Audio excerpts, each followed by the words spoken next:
What's going on, everyone? Hope you guys are doing just fine. My name is Ethan. I go by Lord Ethan. I'm an Overwatch collegiate varsity coach of coming up on 7 years. So I'll actually log my 10,000th coaching hour this year, and that'll be really exciting stuff. I am today going to be taking a look at some Reinhardt gameplay. This is some Diamond Master Tank gameplay. They mentioned in their notes, I'm a Master Tank player that's in Diamond because of the soft reset. Don't worry, that's not all there is to it, by the way. Matches aren't super hard to win, but this VOD I'm going to share myself otherwise. I need tips on how to really solo carry on tank when you have DPS going 24 and 17 and 15 to 13. I needed to genuinely switch so hard to win this game, even though it should have been free. I've been GM5 tank before, and I'd love to climb back, but I stopped playing for a while, so I haven't touched it since. I'd love for whoever watches my tank replay to give me honest advice on my positioning / choices and what rank you genuinely think I should be based on this VOD. Primary tanks this season are Ryan, Monkey, and Hazard. Love that you play a little bit of Hazard, by the way. People are sleeping on that character. They think he's bad, and he's not, he's not the best he's ever been, but it's interesting to see his pick rate. Okay, so we can help touch on some of that. Not all of it. I hate scoreboard reading, by the way. That's just my personal policy. I just think it gives us such bad information and very little information. So, like, not only does it give us very little to work with, but, like, what it gives us to work with is, like, inoperable when it comes to, like, actually figuring out feedback. I mean, nowhere in the scoreboard are you going to actually see the rules of the game, right? And a demonstration over the mastery of those things, right? Honestly, at the end of the day, I play a lot of DPS, and when I'm going 15, 13 in my games, I feel like trash, and I feel like out of sync with my team, and it isn't fun, but it's not because, like, I'm playing poorly, necessarily. Not every single time, right? Sometimes. But sometimes it's just, sometimes it's just hard, right? So, and then as far as, what rank we belong in, it might be Moo. I can probably share my honest feedback, but I'm also kind of picky, and we're about to see that in action. So, first off, out the choke, I don't really care too much for holding a barrier here against poke damage, right? That can just be healed by your supports. They would love the ult charge, and honestly, you want to save that barrier as much as you can for when you're actually going to need it. It's honestly a little bit appalling to me that we don't mount the high ground, especially as soon as we see the Sigma drop. This is where, honestly, I'm really gonna, I think, struggle to talk about much because we just didn't go high ground to start with, and especially, again, once we saw the Sigma drop here. Holding up our barrier to block the rock, we don't actually even block the rock, we realize we can drop shield, and then instead of moving here and swinging up on the Sigma, we're standing on point, so we're trading our shield HP, but not really for distance. We come into this mega pack, but then instead of wrapping around and going for a pin there, we go for these, like, really short pins. I haven't really liked either of our pins so far, and again, we probably should have just started on the high ground, and honestly, if we hadn't had a bad pin there, we would have been able to have a pin here, because I honestly don't mind us coming up and trying to take the mini and maybe even open up opportunities to play the mega and hold our barrier here to force them to turn around. That way our teammates can shoot at them, stuff like that. But honestly, we should have just walked out high ground, right? I think that's going to occur to us here in this next life. We are going to we're going to walk out of spawn. They're all on the objective. They got a couple on high ground. Same kind of deal. You might not need to block this poke damage. You are going to sustain a lot of damage here to your barrier, 780 shield, and honestly, at this point, just go into tunnel, regen the barrier, right? Instead of standing out here, we wander out into the middle of the open and just take a ton of damage, and we aren't moving through the tunnel. And it's interesting, we don't move through the tunnel to regen our barrier and not take damage, and we drop down into the middle of the open, only to climb back up here and end up where we would be as if we had just walked out of the tunnel, which is just a little bit funny to me. I would maintain this high ground and start walking on the M-Ray. We end up dropping here instead, and the Sigma Flux goes out. That's a-okay. I'm glad that we dodge it, and I really like that pin on the Sigma. Now we're looking for our next target. We find it on the Genji in gas station. Managed to get that pick, and honestly, this is where I'm looking to, get a little bit, get a fight read, right? Get my understanding of, like, how the fight is going, where I might need to be next, right? Do I need to play more defensive and hold a position? Should I put myself in their face, right? So we throw a fire strike at the M-Ray, but we haven't been walking up the ramp to get up to him, right? So do we really want to be contesting him? Well, now there's a Juno in front of us. Now we want to get up onto the height, right? This is probably where we could have gone from the very beginning, right? And then we would be able to meet the M right here. Okay, now we have our ultimate. The policy is if you have it, use it, right? And we actually don't see the opportunity to use it because our body is blocking our line of sight where that shows us, like, how we want to use the ult, right? So because we stand on the objective, just like kind of ambiently, we're like, oh, the fight is over. I can stand in on the point to capture it, right? That's not how the game works. You have to be vigilant. You have to be alert the whole time, right? And just making some of these decisions a little bit earlier on might put us in a better position to, not have it blocked for us. That's crazy that we see none of that, by the way, right? So walking up onto this, up onto the Emery on high ground, or holding gas station, or once we kill the Genji here, just continuing to move through and then move up these steps onto this high ground, right? And then wrapping around, you've got all kinds of options, and that's kind of what we're going to see on this character. Okay, by the way, this is the profile. This is the scouting profile. That's like, okay, I shatter this out like every single time, and I guess we want to like not have him outplay us with the barrier. Although it's interesting, does this block shatter? Ooh, I don't think this blocks shatter, by the way. So you probably could shatter this, and it's interesting that because you don't take your earliest opportunity to shatter, and we get a little bit distracted by the Genji, we end up taking so much damage so quickly that by the time we go for the shatter here, we're actually not able to have any follow-up on that, right? Talking about solo carrying, you can't solo carry that even with the shatter that you had, right? You can't even follow up on that shatter, and it's really just because we didn't use it early, and because we didn't use it early, we had to use it then, and really all of the points that we had to shatter here after we captured the objective are just a little on the awkward side of things. So we're gonna end up on the Winston here. I don't mind the jump to aggro the cat here. We got to play our cover. We're taking a little bit more damage than we can reasonably justify. And honestly, I don't know that we entirely know what's going on, because we jump up onto this high ground and then we get spooked by the cat Emery Genji, and we have to leap out. And my policy is also that it's always better in than out. We don't even go to a mega pack either. We aren't dropping into here. We aren't even after dropping in here going into the mega pack room. We're just dropping and kind of hoping that our supports turn around and heal us. And although our Mizuki was all the way in and wasn't really going to be able to turn around and heal us, which again, that might not be your DPS's fault, right? If your DPS is going 15 and 13, is because our Mizuki is running in on his own angle, right? And it just isn't able to heal our teammates, right? Is that my DPS's fault, right? Maybe we should all be feeding with our Mizuki, in which case, why weren't you feeding with your Mizuki, right? Sorry, I don't like starting my questions with why, but we understand that Overwatch is a lot more flexible than the scoreboard reveals, right? And then our playstyle is going to show, right? So the leaping in and the leaping out, I want to see a lot more like side to side, like finding the positions of the map that we want to control and how to take that from them, all right? So no big deal to eat the rock as long as we can live it. We haven't really moved anywhere yet. And here we go. And this bothered me a little bit. Like, I just want us to leap past him, as opposed to like trying to land on top of him and do the damage and, cut him off. And I just do the one thing, right? Just leap past him, right? Body block him, drop the bubble, and then kill him there. And that makes life really really straightforward, right? So we're gonna drop up and then drop down. And honestly, it's really unfortunate to me that we don't just like body block the Juno in here. She probably would have glided past us, but I don't necessarily know that the Sigma here is really our most valuable target to spend time on. We're gonna end up diverted by the cat, but by this point, they've already gone for their ults, the blade and the cat ult, and honestly, we just need to die, right? So make sure that we're not staggering, right? We want to make sure that we're resetting with our team, and not starting our own wave. That would be a little bit bad. Okay, back into back into the fight here. And we want to get some nice scouting profiles. We want to know where people are, what they're doing. That's a nice dive onto the Emre. Unfortunate that we eat the rock there. I think we can stay on the Sigma here. I don't really care for getting distracted by the Genji, right? The Moira should be living. She has Fade. She has Lifesteal. She has the Suck that eats past his thing, right? And I'm curious if you stack on top of the Sig, the Cat, the Juno, does that help your team out a little bit more, right? Does that help you build your Primal a little bit, right? You were 80% to your Primal, or as soon as you're 80% to your ult, you should be thinking, when do I want to use my ult? How do I want to use my ult, right?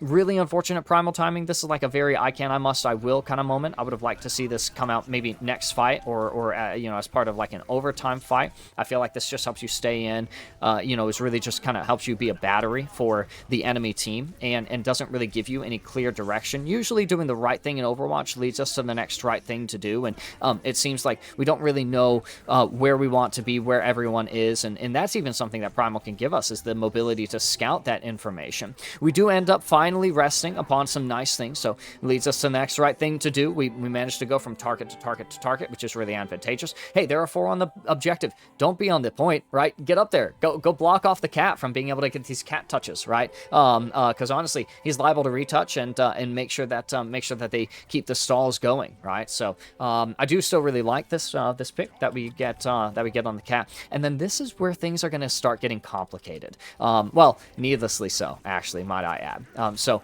we go aggro up on high ground for a little bit. You know, a lot of pressure, damage. We can't stay up there. That's totally fine. Drop down. Now I want to see us look to control certain spots. I don't know. I can't tell you quite yet, actually, for the rest of the map. Although, no, actually, I do know for the rest of the map. We have, like, pretty much only dove for targets and not really much for spaces, right? So there's us diving on the Genji. There's us diving on the Emre. There's us brawling out the Sigma. But, like, none of our dives are really to... bonked our heads. None of our dives are really to leap in, force them to turn around, play their side of the map. This has been my whole shtick lately, is just forcing enemy teams to turn around and give up the control of the objective, right? If you leap all the way behind them, right? Go kiss their spawn doors, go take control of the mega health pack, right? I like that you're behind them, but Juno is forcing you out of your bubble, so right, whose section of the map is that to control? This is exactly what I want happening. I want them all to turn to you, right? Because you see how your team is able to move up as soon as they all turn on you, right? The problem is that you leapt into the middle of their core and then let their Juno drag you out of their bubble, right? Or out of your bubble. So what you really want to be doing is leaping onto positions that are like fringe locations on the outskirts of the arena that you're looking to play in, where you've got the attention of these people, but you still have your health packs to play around, your corners and walls to seek as natural cover, the ability to buy time for your next bubble after the one that you placed expires, the ability to cleave onto multiple targets and generate your primal even faster, because remember, we want to build our ult as quickly as possible, to use it as quickly as possible, to then build it as quickly as possible, right? And by this point, you guys have had too many mounting disadvantages. We haven't opened up the map. We haven't dove for space, right? And oftentimes, diving for a space helps make our next target more clear. So again, I would have much rather you dive all the way up onto the left side high ground, all the way up onto the left side truck. I mean, honestly, I don't even care. Dive onto the left side, hang out there for 6 seconds, you know, do a couple of right-clicky pokes, and then after that, dive all the way into the right side behind them, right? Doesn't matter, right? Just get behind them, right? Get behind them in a way that doesn't put you right smack dab in the middle of them, where you've got some of them turning for you, but not all of them shooting at you, and certainly not any of them leading you away from the positions that you want to reasonably control.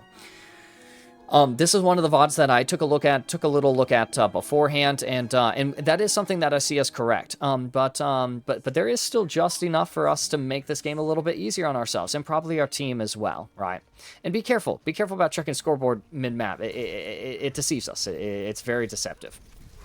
I just want to know, I really don't like how we're not starting up. I'm a big believer in knowledge is power, so we want to play for scouting info and build scouting profiles, and honestly, like, our DPS is sitting there taking damage that, you know, maybe we could be taking. He shouldn't be taking damage anyways, but maybe we don't have to be as defensive as passive as we end up being, right? Because we're leaping out instead of in. We're not really maintaining control of this high ground. We're getting forced out of these positions without taking too much damage, and we're also giving them a lot of space to work with. We're also not generating our ultimate nearly as quickly as we probably could, right? So I really like some of these engages. I really like some of these bubble timings as well. I like our tether onto the Emre and onto the cat, and I like our contest of the objective as well. Keep that thing from moving, right? I like the fact that you've forced them to spend so many attentions and so much time, or so much attention, so much time on you. You did also leap over the mini pack, which is a little bit of a goofball moment here. I think that the kids are using the clown emoji for that one, all right? And that would just help you with some breakpoints, right? I also don't really care too much for the sleep on the Juno. I couldn't possibly tell you why, although I really like the fact that you're willing to play out your bubbles here. I think that we probably could, well, no, I like actually that you force her out into the gas station, so never mind. I'm actually totally okay with that. And you're able to play outside of the line of sight of the Sigma and the spam damage that he's capable of dealing here. So that works for me. I also like this dive onto the cat. So, like, it's clear to me that, like, you actually do know really, really well, like, some of the rules that you're playing by when it comes to diving for your targets. I hated this primal, by the way. I hated this primal. Oh, man. I hate it. It's just the wrong time, wrong place. You have no map control. You have no information. You have no goal with it either. I understand that you want to use it as quickly as possible, but, like, use it as quickly as possible and is also appropriate, like, at appropriately timed windows. I disliked this bubble. I feel like it actually doesn't help you, and I felt like there wasn't really much of a reason to place it as well. I would have really rathered you be able to save bubble for this, especially since, you know, we kind of used our ult, so we need it as quickly as possible. The bubble helps you build that. Careful, the Juno's leading you away from your bubble again, and then you greed on her a little bit unnecessarily. You've got 3 tangled up here in the back lines, but our pathing means that we're taking a little bit too much damage to get the angles for the jumps that we need, and this whole time our team is getting fried in the back line. Like, were we in the wrong place that fight? You know, where were we where we shouldn't have been, or should we have been closer to where the fight was more concentrated, especially since, like, cart has been moving almost this whole time, right? 2, 3 people on it, right? 1, 2, 3, right? And so, honestly, even if you still lose that fight and die, if you die closer or on the objective or are able to contest it longer, does that mean that you're able to have a fight here for this, a second fight here for this first point? And I think that that would be really advantageous. I think that that would make the game much easier, and you don't even have to invoke KDA for that one too, right? So, this dive, yeah, it feels a little haphazard to me. It feels like you're giving up space just to go on an Onron who, you know, really isn't guaranteed to die on behalf of one of your teammates who has kind of placed themselves in a position to die, right? Maybe that one is going to be on your DPS here. Your Baptiste goes for window placement. You're able to bubble it off. I really like that bubble, by the way. We talk about on UB Overwatch sometimes I like all you need sometimes to win a fight is an ult and a cooldown, right? So that's exactly what that looks like, right? Bubble and then window. Right, that's a really good pairing, actually, right? Where one is amplifying damage and one is purchasing safety and an operable space, right? And that's also what I feel like is missing a little bit, right? Is some of this operable space for you and your team, right? It's less for your team. I feel like there's actually moments where we're not creating operable space for ourselves, and that's where we're more focused on, you know, kind of diving a target and controlling someone by being in their face, right, and absorbing the damage maybe at times that we shouldn't be taking, right? That we can't justify all the damage that we're taking, and I'd rather see us, you know, looking to just say, okay, you know, Emre wants to play on this high ground position. I'm going to play in this high ground position so that he's just not able to play it, and he's forced to sit on the low ground, right? I like all this, by the way. Onron wants to off angle back here, so I'm just gonna, you know, exist in a spot where she knows I can just meet her instantly if she goes back there, right? Sigma wants to sit there and play main, so, you know, I'm just gonna make sure that every time I have a bubble, I'm throwing it right in his face, you know. You don't really want to do that, but, you know, I'm saying that, like, you know, those are examples of, like, ways that you can control space, but you're still also kind of making the matchup unfavorable for you and the targets, right? That you're up against. All right, so we have our ult. Honestly, this is the point to use it, by the way, on this Emre. Like, should have ulted this Emre. If you have it, use it. That's the policy. It should have ulted the Emre. Because we didn't ult as early as we could have on the on a target that was, like, so worthy of ulting. Like, not only do we not get anything with our primal, we end up being ult charged for the primal. We don't get stalls on the objective that buy time for our teammates to come back out, right? So we even primaled a little bit too early in the context of, like, a primal that would help us get stalls on the objective. So we don't get picks, we don't get stall, we don't get any meaningful damage, we don't get displacement, right? Like, why primal? And if that was the primal that we were going to go for, like, wouldn't we rather have just gone for the solo kill in the Emre? And so, you know, sometimes, like, all you need to win a fight is an ult and a cooldown. Sometimes all you need is an ult on one target, right? And again, the primal also helps you, like, dive that target, right? So you're not even diving for space on the primal, but it almost looks like that's what you were using the primal for, right? When really, like, that's your neutral gameplay, is to dive for space. You've got the bubble to play for your space. You've got those perks to play for your spacing, right? Not a huge fan of leaping out, by the way. I'd rather leap left or right, but I think it's okay to group up with your team. Nice shutdown. That feels really, really good. But I hope you see what I mean about, you know, your neutral playstyle, the bubble, you know, that's the stuff that helps you dive for space. The primal's going to help you dive for target, right? And I think that you can do, you know, the same way that you want to do a little bit of both with the primal. I think you can do a little bit of both with the neutral gameplay. Really love this operable space that you create, this pocket of safety that you do for you and your team in the midst of their ults and this ult exchange. I like the bubbling off on the Sigma. Is really excellent. Stay tethered to the cat. Yep, get that one out. And then we've got our next primal. You could probably let it rip now. You know, policies, if you have it, use it. Yep. That's perfectly fine.